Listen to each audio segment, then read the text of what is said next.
afternoon. Well, we just wanted to give you a quick update and thank you so much for your patience. We've been moving. We have just moved to the Phoenix area into a beautiful, beautiful home that was donated for us for a limited period of time that we'll be able to stay at while we actually find a more permanent location. This is just a stunning area. We've been on the hunt in the area for Mr. MB333 because we know he lives out here. In the stomping grounds yesterday. Yeah. So, but with that update, I just wanted to let you know some of the things that we're going to be covering. But first and foremost, before I do that, we both want to thank you all, everyone who has felt led to support us and contribute. I cannot tell you how much we appreciate that. We wouldn't be able to be here without you. And so your continued support is really the only way that we're going to be able to make this happen. We are working on some projects that would allow us to have some income so we don't come to you and ask you all the time. But it's always going to require some of the support from you. We're not building a religion. Nobody's getting rich off of any of this. It's basically the needs that we have in order to be able to bring this information to you, do the research, take the time to do the research, and feed ourselves. So there really isn't anything more than that, just the basic necessities as to what we need. But I wanted to ask Melia, because she's been doing a tremendous amount of the research that we're looking into, and obviously we do quite a bit of research together as well. But what are the things that you think that that we're learning and that we're going to be covering here coming up in the very near future? Well, first of all, Derek, I want to say one thing about donations when people give to us. We have a very special person who gives us like a few dollars every single day. Mm-hmm. And it always almost brings a tear to my eye when you look at me and you go, whoever it is, we don't know if you're male or female, and those gifts are so special. Like it's humbling.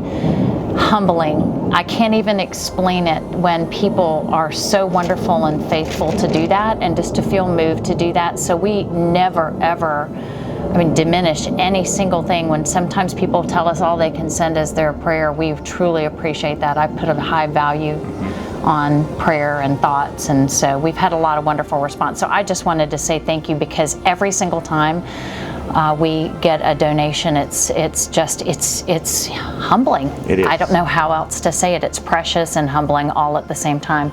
But yeah, we've done a lot of research. We've ordered probably 50 books, and we're going back into, of course, the Khazars, and we're looking back at that. And then we're also looking into really just going back into the Old Testament and some of the stuff with Stephen and trying to figure out, where the origination of the necessity to build a third temple, even among the Hebrews. It was that really a necessity, and was it really a God-ordained idea in the first place to build a static temple? And one of the things that you and I discussed at length when we first met was I kept talking to Derek about the tabernacle in the wilderness, and probably one of the best things that you can study is the construction of the tabernacle in the wilderness and how it beautifully exemplifies a human being, and how the Spirit of God was never intended to be in a building, enclosed in a building, but enclosed in the heart of man, which is the Holy of Holies, right? Mm-hmm. So you start from the outside with the beaver skins, and everything looks like just normal flesh and blood on the outside, but on the inside is where the real law is written and the Spirit of God dwells. So that's probably going to be where we're going to go next, because we can talk about Jew and we can talk about Gentile, but we all know that there are God-loving and God-seeking members in every one of these faiths. It's not about who can be proven Jew or Gentile. That's really going to be for political purposes. Mm-hmm. It'll be an identifier politically, but it will not necessarily be an identifier as to who we are, because God identifies us by the Spirit in our hearts. And so we're going to be spending more time on that. For sure. And the thing I think that it's important for everybody to understand is that Zionism itself is being now related to Judaism.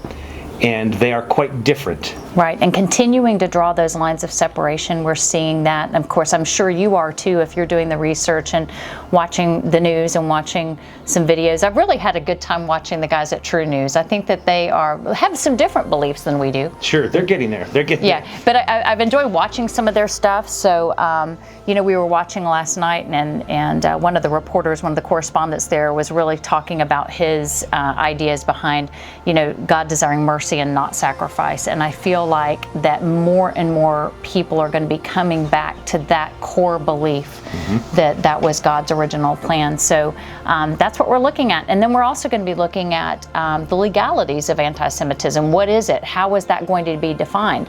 So how do you prove someone's anti-Semitic if you can't prove that the person on the other side is Semitic? How can you be anti-Semitic? Yes. And we're looking at some of the language and some of the bills being presented now, and I think you'll be interested to see, if you haven't already signed up for Congress.gov, you can go online and take a look at some of the bills that are being presented and paying careful attention to the verbiage. And we'll be talking more about some of those pieces of legislation.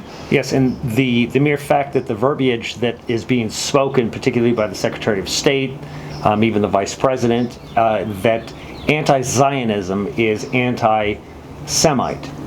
So in relating that Zionism being a political movement, right, that you can't disagree with the politics.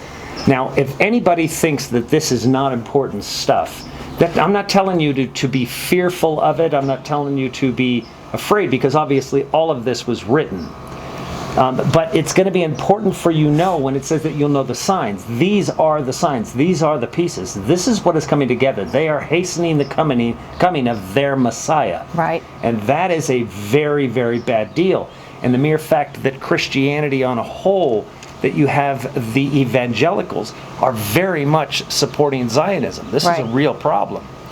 And it's the fact that they don't even understand what they're bringing in. It's not a good thing for them. And it even boils down to, Derek, the idea of how you define Zionism. Because I would say Zionism, my version of that might be different than someone else's identification or verbiage of what Zionism really is. So we'll be looking more into that. I think most people, we've gotten some comments where people didn't feel like, that the nation of Israel should even have a state.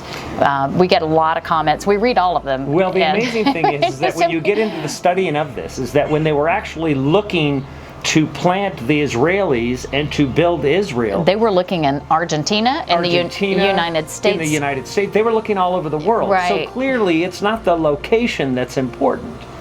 Right. It was the fact that they needed to gather these people so they could create this political ideology called Zionism.